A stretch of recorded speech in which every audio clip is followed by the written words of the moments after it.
Wait, GameStop sells ES size statues now? Apparently so.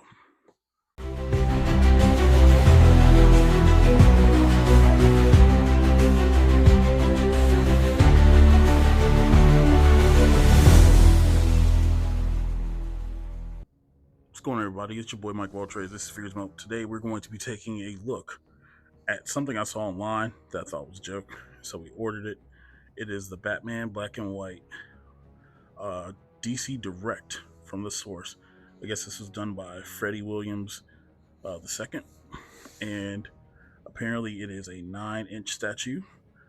Comes in at that height, and a statue looks like in a box. It's based on the artwork of Freddie Williams Jr. and sculpted by Brody Perkins. So yeah, they're advertising this like this is an actual statue.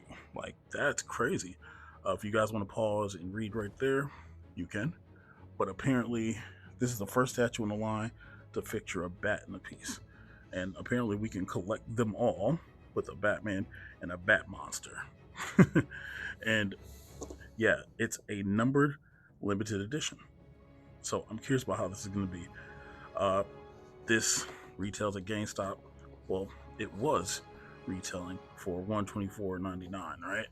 But GameStop just had Pro Week, and it was buy two get one free, and literally they had this marked down online for like really cheap. So we're gonna open it up. We're gonna see what's inside, and I'll let you guys know my thoughts.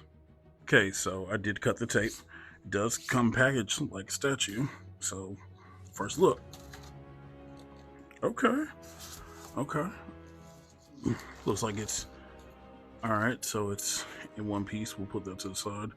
I guess we'll just open it up now. Oh, well, hold on. Careful. All right.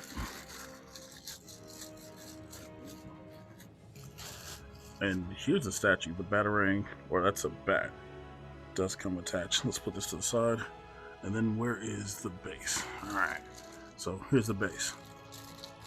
Is there actually an ES number on here? I like the fact that they protected the inside. The bat logo is black and white. But, oh, there is an ES number. 1564 out of 2000. 2022. Okay, so this has been sitting in inventory for a while. Let's put this aside and let's make some space.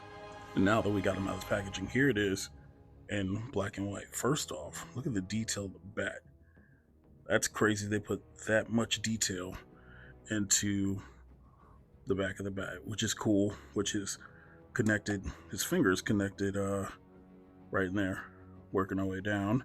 Town Julie Brown, looking at the sculpt of the portrait.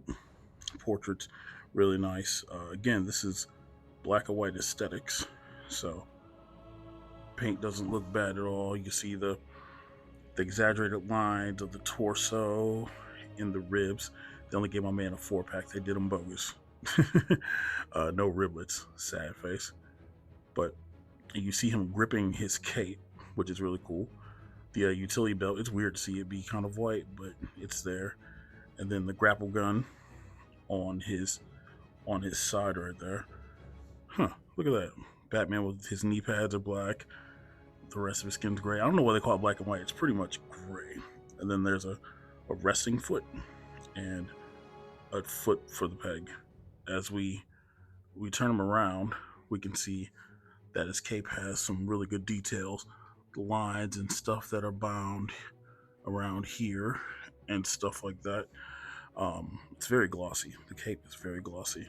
The point where he's gripping the cape, you see he's pulling it forward. And this Batman has been through some things because there are holes in the cape. Batman's not a fashionista. So, he gets down and dirty out here in these streets of Gotham, wherever he needed, or Planet to Metropolis, or,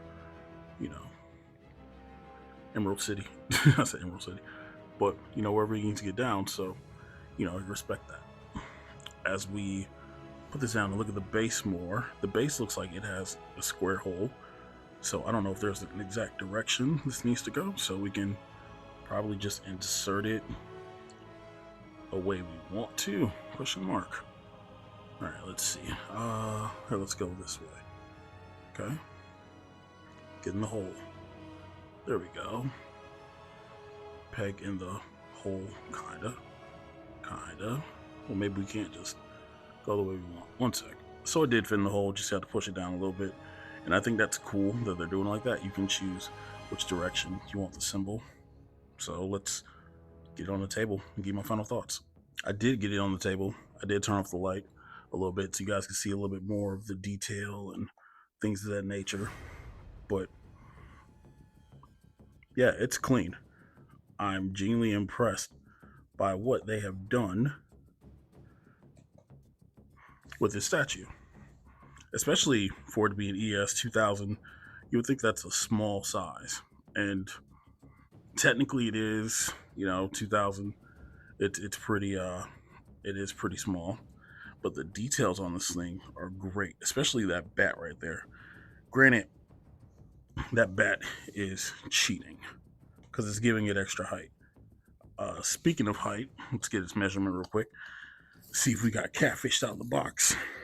From the base up, yeah, it's a little bit over 9 inches. That's just from the base up.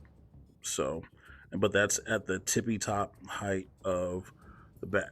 So 9 inches tall, about 5.5 inches wide, and it's about from the cape, or it's about 7.5, 8 inches deep.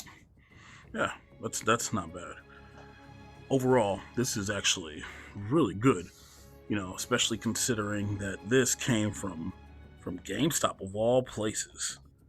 You know what I mean? Like the fact that GameStop is out here selling statues that are more than just, McFarlane's or anime or anything of that nature. Yeah, this actually looks really good. I like the fact the base is kind of interchangeable. Well, when I say interchangeable, I mean the direction. Like you don't have to, you can put one side of the bat, the other side of the bat, or you can turn it so that the bat logo is not elongated. You can make it so that it's closer to the leg. I think one of the things I don't like is that the foot has to rest on the ground, but it is even. It is flush. It's stable. There's nothing like it's not gonna fall or anything of that nature, and it does kind of give that illusion that he's like about to jump and take off while releasing that bat. So I mean, it's cool for what it was paid for and the value. Yeah, I'll give that a 5 out of 5. It's very difficult to find a statue even in this size. I think this would be maybe a 1/10 scale statue. Maybe. I'm trying to think. The Batman 1/10 that I ordered from Sideshow, I think was a little bit just like an inch and a half taller. Maybe. If you haven't seen that video will be right up there. But GameStop, yo, what was his name? I had to look at the gentleman's name real fast. Was it Freddie Williams? Yeah, Freddie Williams II. Hey man, you did your thing with this. This is actually really cool. And funny enough, I saw this statue at my local GameStop a couple months ago. Didn't even think about buying it. I looked at it, it was hot, but it was too high for the price. And then they got marked down again, and then somebody must have swooped it up. Again, GameStop just had a huge buy to get one free. So if you see statue in the wild, I'd say pick it up. It's good. Believe me, we've spent more for less, and I think this would be a really good statue to just not only put on a shelf, but maybe holiday season's coming around. You could give this to a Batman fan. You can give it as a Christmas present. Listen, ladies. If your man's into superheroes and is in the Bruce Wayne, this will look nice on their desk. I'm not calling this desk crap, but it would look really nice. And again, it's not like it's better quality than some of the stuff that we've gotten. For instance, like the Spider-Man that I have to still open up. It's better quality than this. And you pay quality cost. That what I mean. But yeah, this is really cool. Yeah, spoiler alert, that was one of the statues I bought with buy two get one free. But what do you guys think? Was this worth the pickup? Does this have you interested? Do you own this statue? If you don't, are you planning on picking it up? Let me know in the comments below. I'm Mike of All Trades. This is FiguresMOAT. Like, subscribe, share the video as we make our way to 500, and catch you on the next one. Deuces, ooses.